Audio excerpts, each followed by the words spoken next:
Friends, मेरा नाम है अमित शाह। जावा के इस वीडियो ट्यूटोरियल में आपका स्वागत है। तो आज हम जिस टॉपिक के बारे में बात करने वाले हैं वो बहुत ही इंपॉर्टेंट टॉपिक है। आज मैं आपको जावा में मेन मेथड के बारे में बताऊंगा, जिसके बिना आपका प्रोग्राम रन नहीं होगा। जावा में मेन मेथड की सिंटैक्स क्या है, सिग्नेचर क्या है, वो सारी चीजें हम देखेंगे आज। तो मेन मेथड के बारे में हम डिस्कस करते हैं। मेन मेथड को डिस्कस करने से पहले मैं बता दूं कि सी और सी प्लस प्लस में भी हम मेन मेथड लिखते हैं, उसके अंदर भी वॉइड मेन लिखते हैं। तो जावा में मेन मेथड में किस तरह की सिग्नेचर है और कौन कौन से कीवर्ड यूज होते हैं वो हम आज देखेंगे। सबसे पहला पब्लिक, स्टैटिक, वॉइड, मेन और स्ट्रिंग आर्ग्यूमेंट, इतनी सिग्नेचर जावा में मेन मेथड की होती है।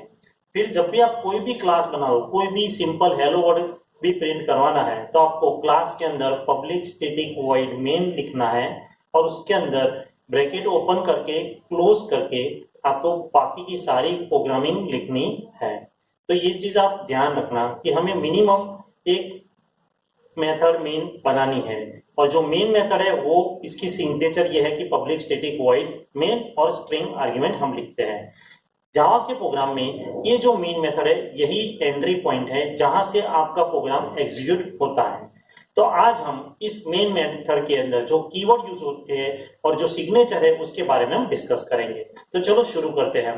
तो सबसे पहले मैं बता दूं, public, static, void, main, string argument में जो पब्लिक, स्टैटिक, वॉइड, मेन है वो तीनों चीज कीवर्ड है। वो सारी तीनों चीज क्या है? कीवर्ड है। और जो मेन है वो मेथड का नाम है और स्ट्रिंग है वो प्री डिफाइंड क्लास है। अब हम इस सारी सिंटैक्स में वन बाय वन देखेंगे कि पब्लिक का यूज क्या है, स्टैटिक का यूज क्या है, वॉइड क्यों लिखते हैं और स्ट्रिंग आर्गुमेंट क्यों पास करते हैं। तो सबसे पहले पब्लिक। तो पब्लिक इज एक्सेस स्पेसिफायर, या तो कह सकते हैं एक्सेस मॉडिफायर, कि जिसके थ्रू आपको कोई भी मेथड कहीं भी कॉल करवानी है कि नहीं करवानी है वो हम कह सकते हैं। तो यहाँ पे मैंने पब्लिक लिखा है, वो क्यों लिखा है बाद में बताता हूँ। सबसे पहले कौन कौन से एक्सेस मॉडिफायर होते हैं वो हम डिस्कस करते हैं। तो जावा में एक पब्लिक एक्सेस मॉडिफायर, दूसरा होता है प्राइवेट, प्रोटेक्टेड और डिफॉल्ट। उसके सिवाय के बहुत सारे एक्सेस मॉडिफायर होते हैं, लेकिन मेनली ये 4 यूज होते हैं, जिसमें से हमने मेन मेथड को पब्लिक बनाया है। अब पब्लिक किस लिए बनाया है? पब्लिक हम बनाते हैं तो होता क्या है कि जब भी हम प्रोग्राम रन करते हैं तो हमारा जो जेवीएम है वो मेन मेथड को कॉल करता है, और हम वो जेवीएम के थ्रू, मतलब वो main method outside the class हम कॉल करवा सकते हैं, जेवीएम उसको एग्जीक्यूट कर सकता है, इसलिए हम पब्लिक बनाए। अगर हम प्राइवेट या प्रोटेक्टेड या डिफॉल्ट बनाते तो ये हमारी method outside the class execute नहीं होती। ये हमारा एंट्री पॉइंट है, इसको एग्जीक्यूट करना जरूरी है, इसलिए इसको हम पब्लिक बनाते हैं और उसके बिना ये रन नहीं होता। तो ये हो गया पब्लिक का यूज, इसलिए हम मेन मेथड को पब्लिक बनाते हैं। Now second is a static. क्यों स्टैटिक लिखते हैं? तो मैं बता दूं कि जावा के अंदर स्टैटिक के बहुत सारे यूज है, वो हम स्टैटिक के वीडियो में देखेंगे। लेकिन यहाँ पे मैं बता दूं कि हम जब भी कोई मेथड लिखते हैं जावा के अंदर, उसको कॉल करने के लिए ऑब्जेक्ट की जरूरत होती है। बिना ऑब्जेक्ट हम उस मेथड को कॉल नहीं करवा सकते। लेकिन अगर हम वो मेथड स्टैटिक बनाते हैं तो हम विदाउट ऑब्जेक्ट उस मेथड को कॉल करा सकते हैं। जैसे मैंने ये मेन मेथड क्लास के अंदर ही लिखी थी, क्लास के अंदर है तो अब मेन मेथड को कॉल करने के लिए ऑब्जेक्ट की जरूरत पड़ेगी, लेकिन मैंने उसको स्टैटिक बनाया तो हम विदाउट ऑब्जेक्ट उसको कॉल करवा सकते हैं और कहीं से भी कॉल कर सकते हैं, इसीलिए स्टैटिक कीवर्ड लिखते हैं। तो पब्लिक और स्टैटिक का यूज ये है। नाउ थर्ड जो है वो वॉइड। वॉइड क्या होता है? तो वॉइड है रिटर्न टाइप है। ओके, कि आप मेन मेथड, कोई भी मेथड के थ्रू कोई चीज रिटर्न करा रहे हो, कोई वैल्यू रिटर्न करा रहे हो, तब वहां पे यूज होता है। तो उसके दूसरे भी रिटर्न टाइप बहुत सारे हैं, जैसे इंटीजर वैल्यू रिटर्न होती है तो इंटीजर, फ्लोट होती है तो फ्लोट, कैरेक्टर होते हैं तो कैरेक्टर, डबल होता है तो डबल। लेकिन हमारी जो मेन मेथड है वो कोई वैल्यू रिटर्न नहीं करती, इसलिए हम वहां पे लिखते हैं वॉइड, कि इसके थ्रू हम कोई वैल्यू रिटर्न नहीं करवाएंगे।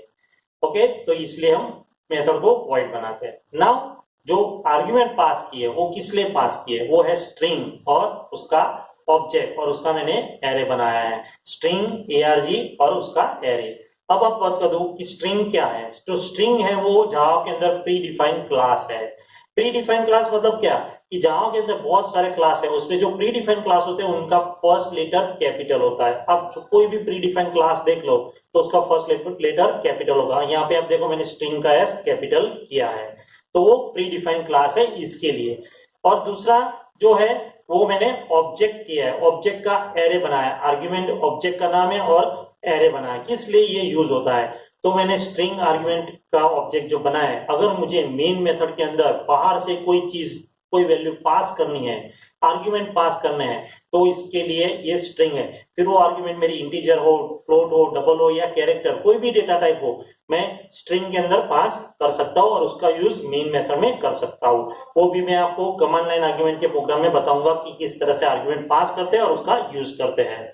ओके, तो इसलिए जब भी हम प्रोग्राम रन करते हैं उस टाइम पे अगर हमें कुछ मेन मेथड में इनपुट देने हैं तो इसलिए हम स्ट्रिंग आर्ग्यूमेंट का ऑब्जेक्ट बनाते हैं। तो ये स्ट्रिंग आर्ग्यूमेंट इसलिए लिखा गया है। तो इस तरह से पब्लिक, स्टैटिक, वॉइड, मेन और स्ट्रिंग आर्ग्यूमेंट पास किए। तो ये जावा के अंदर मेन मेथड की सिग्नेचर है।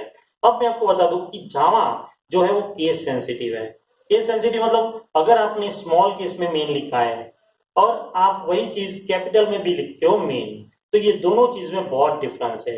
ये स्मॉल केस में लिखोगे तो वो हो जाएगी मेन मेथड, लेकिन जो कैपिटल में लिखते हो वो हो जाएगा आपका, कोई क्लास का नाम देना चाहते हो या वेरिएबल का नाम देना चाहते हो उस तरह से। तो दोनों चीज डिफरेंस है। अब तो इस तरह से हमने आज देखा कि मेन मेथड की सिग्नेचर्स क्या है, public, static, void, main, string, arg. इसमें जो पब्लिक, स्टैटिक, वॉइड है वो कीवर्ड्स है जिसके अंदर आप बाद में डिटेल वीडियो में हम देखेंगे। और जो ये है कि मेन है वो मेथड का नाम है और स्ट्रिंग है वो प्री डिफाइंड क्लास है और आर्ग्यूमेंट है वो ऑब्जेक्ट का नाम है। अब मैं आपको बता दूं कि इसमें आप कोई चेंज कर सकते हो। तो ये जो है पब्लिक, स्टैटिक, वॉइड कीवर्ड वो चेंज नहीं होंगे। अगर आप पब्लिक की जगह प्राइवेट लिखोगे, स्टैटिक नहीं लिखोगे तो वो मेथड हमारी कॉल नहीं होगी, इसलिए आप उसमें कोई चेंजेस नहीं कर सकते हो। लेकिन जो स्ट्रिंग प्री डिफाइंड क्लास है उसे में भी कोई चेंजेस नहीं होगी। लेकिन चेंज कहाँ कर सकते हैं, जो मैंने ARGS लिखा है या ARG लिखते हैं या AR जो ऑब्जेक्ट का नाम है वो आप चेंज कर सकते हो, उसमें आप कोई भी ऑब्जेक्ट का नाम डाल सकते हो। ओके, तो ये सिग्नेचर में सिर्फ ऑब्जेक्ट का नाम चेंज हो सकता है, बाकी कोई चीज चेंज नहीं हो सकती। तो आपको याद रखना है कि मेन मेथड है वो जावा में एंट्री पॉइंट है और इसकी जो सिग्नेचर है उसमें सारी चीजें फिक्स है, वो आप चेंज नहीं कर सकते हो। दूसरी चीज कि जहां में मेथड ओवरलोडिंग और ओवरराइडिंग के कंसेप्ट आते हैं, वो मैं बता दूं कि मेन मेथड ओवरलोड हो सकती है लेकिन ओवरराइड नहीं हो सकती। ओवरराइडिंग इनहेरिटेंस में आएगा और ओवरलोडिंग पॉलीमॉर्फिज्म में कंसेप्ट आएगा। मेन मेथड को ओवरलोड कर सकते हो लेकिन ओवरराइड नहीं कर सकते हो। ओके, नाउ स्टूडेंट्स, इस वीडियो में से कौन कौन से क्वेश्चंस आ सकते हैं। तो सबसे पहला question, explain main method in Java. Okay, 3 या 4 मार्क्स में ये क्वेश्चन आ सकता है कि भाई मेन मेथड की सिग्नेचर और सिंटैक्स पूरी एक्सप्लेन करो कि इसलिए कौन से कीवर्ड यूज होते हैं। Second question, why main method is public. आपको इंटरव्यू में बताया गया, पूछा जाएगा कि ये क्वेश्चन कि भाई मेन मेथड को पब्लिक क्यों बनाते हैं, प्राइवेट नहीं, प्रोटेक्टेड नहीं, डिफॉल्ट क्यों नहीं। ओके, थर्ड क्वेश्चन ये होगा कि why main method is static, main method को स्टैटिक क्यों बनाते हैं। ओके, किस लिए स्टैटिक कीवर्ड लिखते हैं। फोर्थ क्वेश्चन कि अगर मेन मेथड को मैं नॉन स्टैटिक मेथड बनाऊं तो क्या वो रन होगी, क्या एरर देगा कंपाइलर। मेन मेथड को मैं नॉन स्टैटिक बनाता हूं तो मुझे एरर देगा कि नहीं और क्यों एरर देगा वो। Now fifth question, can we declare a main method with a different access modifier other than public. बताया जिस तरह से कि अगर पब्लिक के सिवाय कोई और मॉडिफायर हम लिख सकते हैं, प्राइवेट, प्रोटेक्टेड, डिफॉल्ट और बहुत सारे मॉडिफायर है, तो उसमें से कोई मॉडिफायर हम लिख सकते हैं। ओके, तो ये जो बाकी के क्वेश्चन है वो आपको इंटरव्यू में कहीं भी पूछे जाते हैं और थियरी एग्जाम में भी 1 और 2 मार्क्स में आ सकते हैं। Students, thank you for watching this video.